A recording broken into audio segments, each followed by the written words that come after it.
Salut à tous, je suis ravi de vous accueillir pour le 21e numéro du programme dédié à votre licence préférée, qui cette fois-ci est consacré au gameplay de Ken dans le 5e opus de Street Fighter. Dans Street Fighter V, Ken est complètement différent de ce que l'on connaît. Il possède toujours son Hadoken et son Shoryuken. D'ailleurs, celui-ci reste utile en anti-air lorsque l'on passe par la version coup de poing moyen. La version coup de pied moyen du Tatsumaki est la même, mais la version coup de pied fort possède maintenant un angle différent. Très bon pour les dégâts, il peut aussi servir à éviter les projectiles tout en étant dans les airs.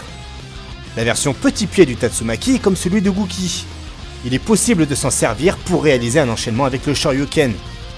Street Fighter V signant le retour des target combos, Ken en a maintenant deux dans sa palette de coups. Coup de pied moyen puis coup de pied fort, et coup de poing moyen et coup de poing fort. A l'heure actuelle, confirmer le coup de pied moyen du target combo est possible. Si vous voyez que ce premier coup atteint la garde de l'adversaire, vous serez en mesure de retenir vos coups et ainsi ne pas prendre de risques.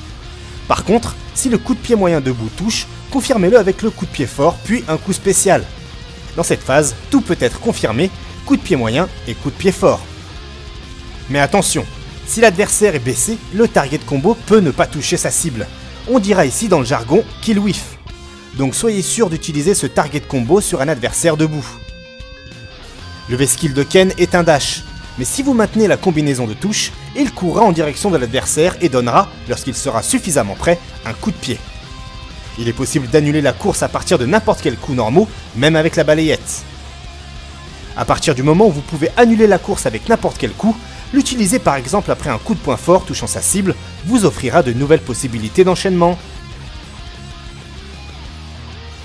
En V-Trigger, vos coups sont en feu et vous donnent plus de choix et de possibilités d'enchaînement qu'en état normal.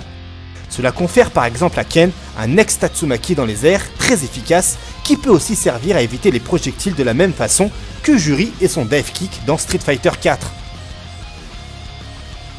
Dans Street Fighter V, si vous faites un Hadoken de très près, ce dernier ne poussera plus aussi loin que dans certains épisodes précédents, vous pourrez facilement être puni, alors faites désormais très attention.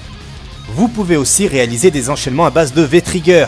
Enclenchable à partir de la plupart des coups normaux et spéciaux, c'est sur le papier une mécanique similaire au FADC de Street Fighter 4. Mais si vous ne faites pas attention ou faites une erreur de manipulation, il continuera de courir et pourra facilement être puni par votre adversaire s'il en a le réflexe. Pour conclure, Ken est toujours autant un personnage offensif et se distingue une fois de plus de Ryu qui lui est basé sur les dégâts bruts. Mais attention, cette version de Ken ne ressemble en rien à celle des anciens Street Fighter, même si certains coups sont similaires visuellement.